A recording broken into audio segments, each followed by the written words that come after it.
Hello everyone, very good evening. Sana trading সার্ভিসের আরো একটি নতুন এডুকেশনাল ভিডিওতে আপনাদের সকলকে স্বাগত। আশা করি আপনারা সকলে খুব ভালো আছেন। আর আজকের রথযাত্রা উৎসবে আপনাদের সকলকে অনেক অনেক শুভেচ্ছা ও আন্তরিক অভিনন্দন রইল। তো আজকে রথযাত্রা উদ্দেশ্যে আমরা সন্ধ্যাবেলায় একটুখানি একটা ভিডিও আপলোড করছি, তো যেখানে ডিএসিএক্স আর কিছু কিছু স্টক নিয়ে আমরা আলোচনা করব। তো আজকের দিনে ফ্ল্যাটে একটু অনেক রকম উৎসব হচ্ছে, বুঝতেই পারছেন, একটু উৎসবের মহল। তো বাইরে থেকে যদি একটুখানি সাউন্ড আপনাদের এখানে অ্যাড হয় তো আমাকে মাফ করবেন। তো চলুন ভিডিও শুরু করা যাক। প্রথমে আমরা ডিএসিএক্স এর অ্যানালিসিস দিয়ে স্টার্ট করি। ডিএসিএক্স ঠিক যেমনটা বলেছিলাম, প্রাইসের বিহেভিয়ার ঠিক সেই রকম ভাবেই কিন্তু আমাদের হতে দেখা যাচ্ছে। যারা এই আগের ভিডিওটি, যারা গতকালকে যে ভিডিওটি আমি আপলোড করেছিলাম সেই ভিডিওটি দেখেননি, অবশ্যই করে দেখবেন, কারণ প্রাইসের বিহেভিয়ারটা বোঝা খুবই ইম্পর্টেন্ট। যারা স্টক মার্কেটে লং টার্মে বিজনেস করতে চান, প্রাইসের বিহেভিয়ার বোঝা অনেকটাই ইম্পর্টেন্ট। কারণ প্রাইসের বিহেভিয়ার যদি না বুঝতে পারেন তাহলে কোনো স্টক মার্কেটে কিন্তু আপনি সাকসেস হতে পারবেন না। শুধুমাত্র নিউজ বা ইন্ডিকেটর ইউজ করে আপনারা শুধুমাত্র ফেলডই হতে থাকবেন। তো গতকালকার ভিডিওটা বেস্ট এডুকেশন ভিডিও। প্রাইস কিভাবে বিহেভ করে সেটা আমি বলেছি, সেটা ভিডিওর মাধ্যমে যেটুকু বলা সেটুকু বলেছি।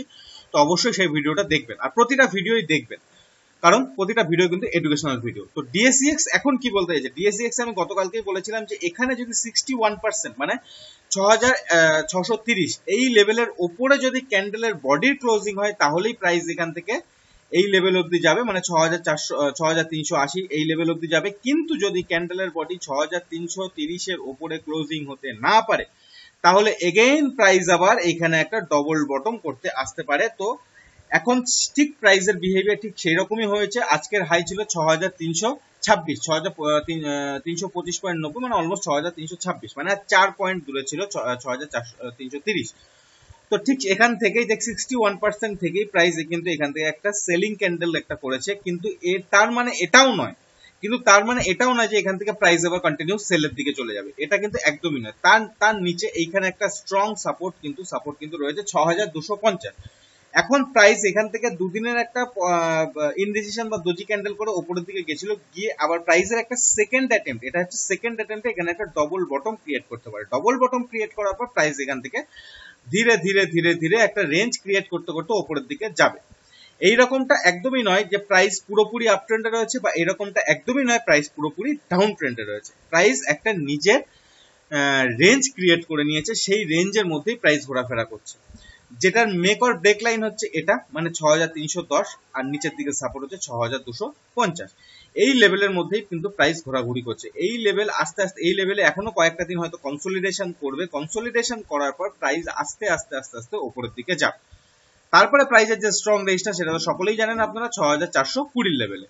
এই লেভেলের এখানে আবার এগেইন এই টাইপের কনসলিডেশন করলে তখন এখান থেকে প্রাইসের শক্তি পাবে উপরের দিকে যাওয়ার জন্য। তো সেটা এখনো দেরি আছে, সেটা আশা করি প্রত্যেক দিনের ভিডিওতে আপডেট আপনারা পাবেন। এখানে যদি আপনারা 30 মিনিটের একটা ক্যান্ডেলের রেঞ্জ ফলো করেন, তো সেখানে আপনারা দেখতে পাবেন যে প্রাইস আজকে একটু গ্যাপে ওপেন হয়েছিল। আজকে একটু গ্যাপে ওপেন হয়ে সেখানে প্রাইস থাকতে না পারা, এটা হচ্ছে 3 নম্বর একটা ডবল টপ। এখান থেকে যদি আমরা দেখি একটা 3 নম্বর একটা ডবল টপ ক্রিয়েট করে, তাহলে এখান থেকে কিন্তু প্রাইস আবার ডাউনের দিকে এসছে। ডাউনের দিকে আসার পর প্রাইস দেখুন, ডাউনের দিকে আসার পর 30 মিনিটের একটা দুটো তিনটে মানে 1.5 ঘন্টা ধরে একটাই রেঞ্জের মধ্যে প্রাইস রয়েছে। প্রাইস এখন কত দূর আসতে পারে, প্রাইসের একটা ইনিশিয়াল যে একটা সাপোর্ট লেভেল রয়েছে সেটা কিন্তু এখানে, প্রাইসের যে ইনিশিয়াল একটা সাপোর্ট লেভেল রয়েছে সেটা আমরা এখানে ধরতে পারি, মানে 6286 বা 85, 6286 টাকা বা 85 টাকা দিয়ে কিন্তু একটা ইনিশিয়াল সাপোর্ট লেভেল রয়েছে।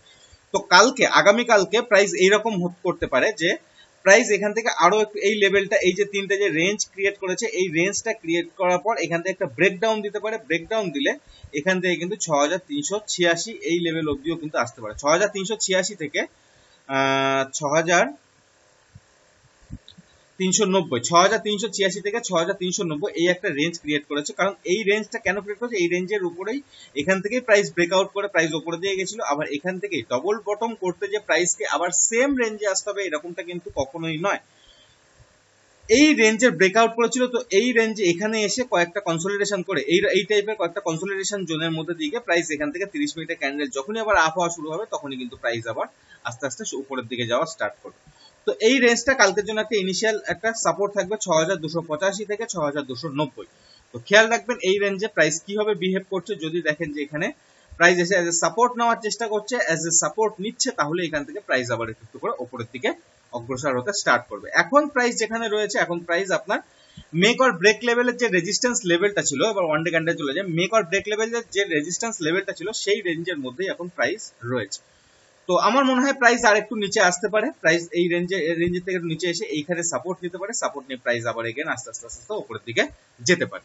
এইভাবে বুঝে বুঝে কাজ করুন, প্রাইসের রেঞ্জ একটা মার্ক করুন, প্রাইস যখনই লেভেলে আসবে প্রাইস লেভেল ছাড়া কখনোই ট্রেড করতে যাবেন না। তো ডিএসসিএক্স আশা করি বুঝতে পারলেন, এবং প্রাইস অ্যাকশনে যেরকম ভাবে চলার কথা প্রাইস ঠিক সেই রকম ভাবেই কিন্তু আমাদের মতো করেই কিন্তু প্রাইস চলছে। তো যাই হোক, নেক্সট আমরা যে স্টকটা নিয়ে আলোচনা করব সেই স্টকটা নিয়ে আমরা দেখে নিই একটু অ্যাপেক্স ফুড। দেখুন এখানে একটা কোনো একটা খারাপ নিউজের জন্য প্রাইস হয়তো একটা ডাউন ওপেন হয়েছিল, ডাউন ওপেন হওয়ার প্রাইস এখন এই সেম রেঞ্জের মধ্যে কনসোলিডেশন করছে, এবং এই যে রেঞ্জের যে লো, এই রেঞ্জের যে সুইং লো, এই সুইং লো কিন্তু পরের বার, এইখানে কিন্তু এই সুইং লো পরের বার কিন্তু এই যে সুইং লো ব্রেক করে কিন্তু কোনো ক্যান্ডেলের বডির কিন্তু ক্লোজিং হয়নি। সুতরাং এই লেভেলটা একটা স্ট্রং সাপোর্ট লেভেল হিসাবে কিন্তু প্রাইস রেসপেক্ট করার চেষ্টা করছে। এই লেভেলটাকে প্রাইস একটা স্ট্রং সাপোর্ট লেভেল হিসাবে রেসপেক্ট করার চেষ্টা করছে, যেরকম এই লেভেল থেকে আপনার এই লেভেল একটা স্ট্রং সাপোর্ট লেভেল হিসেবে রেসপেক্ট করার চেষ্টা করছে। প্রাইসের যদি আমরা দেখি যে এখানে 1 2 দিন 3 দিনের একটা রেঞ্জ ক্রিয়েট করেছে, এখানে যদি একটু অ্যাডভান্স এন্ট্রি আপনি করতে চান তাহলে আগামীকাল মর্নিং এ যদি কোনো গ্যাপ আপ ওপেন না হয়, আজকের ক্যান্ডেলের রেঞ্জের মধ্যে যদি ওপেন হয় তাহলে আপনারা সাথে সাথে এন্ট্রি করতে পারেন, কারণ এই ক্ষেত্রে আপনাদের স্টপ লসটা অনেকটাই ছোট থাকবে। স্টপ লস শুধুমাত্র 304 303 রাখবেন শুধুমাত্র স্টপ লস, এইটুকু স্টপ লসই এনাফ, তবে সেটা ক্লোজিং বেসিসে। দেখুন আমার ভিডিওগুলো একটু এডুকেশনাল ভিডিও হয়, একটু বড় হয়ে যায়, একটু লেন্থে বড় হয়, কেন বড় হয় সেটা একটু বোঝার চেষ্টা করবেন, কারণ আমি এন্ট্রি করার জন্য যে রুলসগুলো, সেই রুলসগুলো আমি এখানে প্রতিটা ভিডিওতে এক্সপ্লেন করার একটু চেষ্টা করি। তো আগামীকালকে যদি কোনো গ্যাপ আপ ওপেন না হয়, আজকের ক্যান্ডেলের রেঞ্জের মধ্যে ওপেন হয়, তাহলে আপনারা এখান থেকে এন্ট্রি করতে পারেন। হিউজ কোয়ান্টিটি নয়, ক্যাপিটালের 20% থেকে 25% কোয়ান্টিটি, 20 থেকে 25%ই ইউজ করুন। আপনার যে ক্যাপিটাল রয়েছে তার 20 থেকে 25% ইউজ করবেন। আর স্টপ লস যেটা রাখবেন 303 ক্লোজিং বেসিসে 303, মানে ক্যান্ডেল ক্লোজিং বেসিসে বলতে ক্যান্ডেল যদি 303 এর নিচে ক্লোজ হয় তাহলে আপনি সেখান থেকে এক্সিট করবেন। তাহলে এক্সিট যদি না করে থাকেন তাহলে কিন্তু প্রাইস আবার এখান থেকে ডাউনে চলে আসবে। সবসময় অলওয়েজ স্টপ লস মেনটেন করার চেষ্টা করবেন। স্টপ লস আমাদের বন্ধু, স্টপ লস কিন্তু কখনোই শত্রু নয়। আপনার সাকসেস রেশিও, ট্রেডিং এর সাকসেস রেশিও যদি 80% বা 70% হয়, তাহলেও কিন্তু আপনার স্টপ লস মেনটেন করলে যে দুটো ট্রেডে বা তিনটে ট্রেডে আপনি স্টপ লস নিচ্ছে, সেই তিনটে ট্রেডের প্রফিট কিন্তু আপনার অন্য ট্রেড থেকে ইজিলি রিকভারি হয়ে যাবে। তো অ্যাপেক্স ফুড আশা করি বুঝতে পারলেন। আচ্ছা, যখন কোয়ান্টিটি কখন অ্যাড করবেন সেটা একটুখানি বুঝে নিন। কোয়ান্টিটি তখনই অ্যাড করবেন যখন আপনার এই যে ট্রেন্ড লাইনটা আমি ড্র করলাম, এই ট্রেন্ড লাইনের উপরে যখন ক্যান্ডেলের বডি 70% ক্লোজ করবে তখন আরো কোয়ান্টিটি অ্যাড করবেন। মানে এখন আপনাকে বললাম 20 থেকে 25% ইউজ করুন আপনার যে ক্যাপিটাল রয়েছে, কিন্তু যখনই এই লাইনটার, এই ট্রেন্ড লাইনের উপরে ক্যান্ডেলের বডি 70% ক্লোজ করার পর তারপরের দিন একটা পজ ক্যান্ডেল বা হল্ট ক্যান্ডেল ক্রিয়েট করবে, মানে ট্রেন্ড লাইনকে রেসপেক্ট করবে অ্যাজ এ সাপোর্ট হিসাবে, তখন আপনি এখান থেকে আরো 25%, আপনার ক্যাপিটালে আরো 25% এখানে ইউজ করতে পারেন। তো আশা করছি বুঝতে পারলেন। নেক্সট যে স্টকটা আমরা আলোচনা করব সেটা হচ্ছে অ্যাপেক্স স্পিন। তার আগে বলে দিই, আজকে রথযাত্রার উদ্দেশ্যে যারা পেড মেম্বারশিপ নিতে চান, আজকে একটা বিশেষ অফার এনেছি, শুধুমাত্র আজকেই এটা ভ্যালিড থাকবে। তো যারা পেড মেম্বারশিপ নিতে চান, এরকম সিলেক্টেড পারফেক্ট স্টক লাইভ মার্কেটে পেতে অবশ্যই পেড মেম্বারশিপ নিতে পারেন। আর আজকে যারা পেড মেম্বারশিপ নেবেন, একটা বিশেষ অফারও তাদের জন্য রয়েছে। তো অবশ্যই পেড মেম্বারশিপের জন্য আমার সাথে কন্ট্যাক্ট করুন। আমার হোয়াটসঅ্যাপ নম্বরটি স্ক্রিনে শো হচ্ছে, এক্ষুনি মেসেজ করুন আর জেনে নিন ডিটেলস।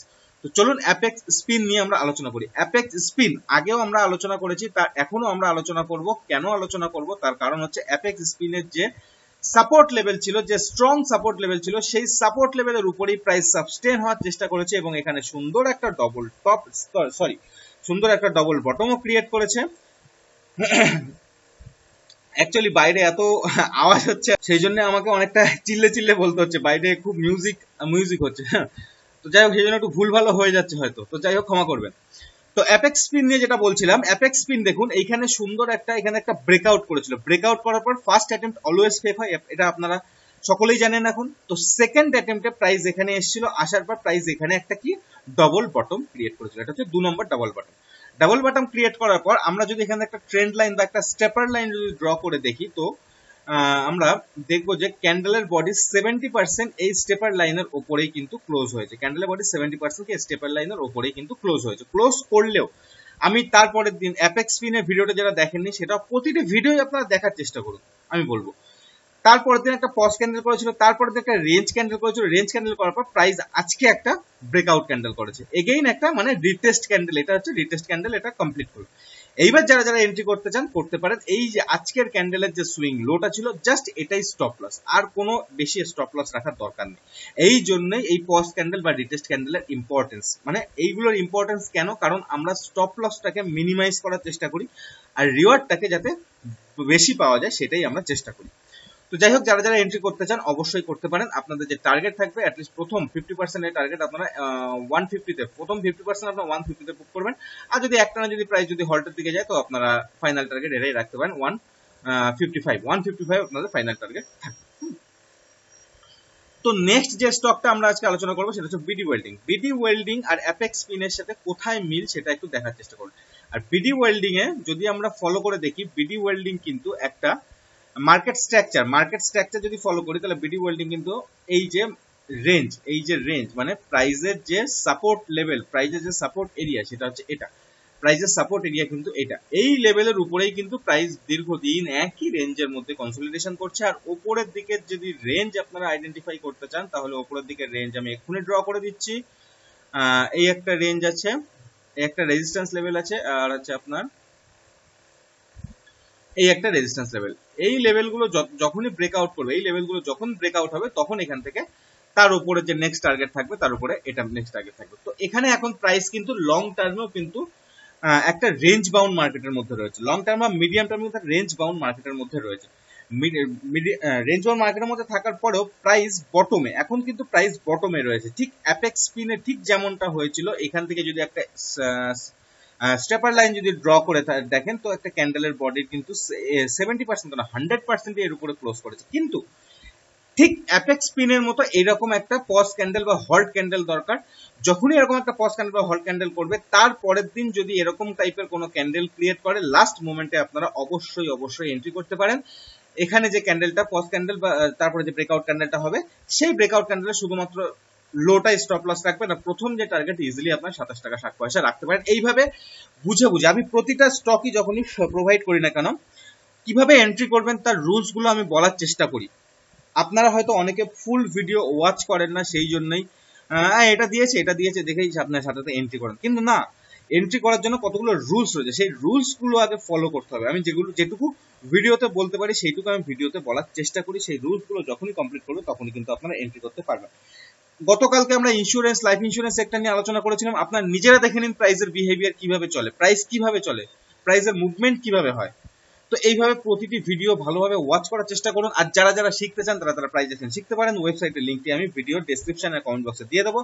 আর যারা পেড মেম্বারশিপ নিতে চান, যারা পেড মেম্বারশিপ নিতে চান, আজকের মধ্যে যদি নিতে চান, তাহলে কিন্তু অবশ্যই কন্ট্যাক্ট করুন, একটা বেস্ট অফার আপনাদের সাথে শেয়ার করব। তো চলুন আজকের ভিডিও তাহলে এখানেই শেষ করছি। সকলে ভালো থাকবেন, টাটা, বাই বাই।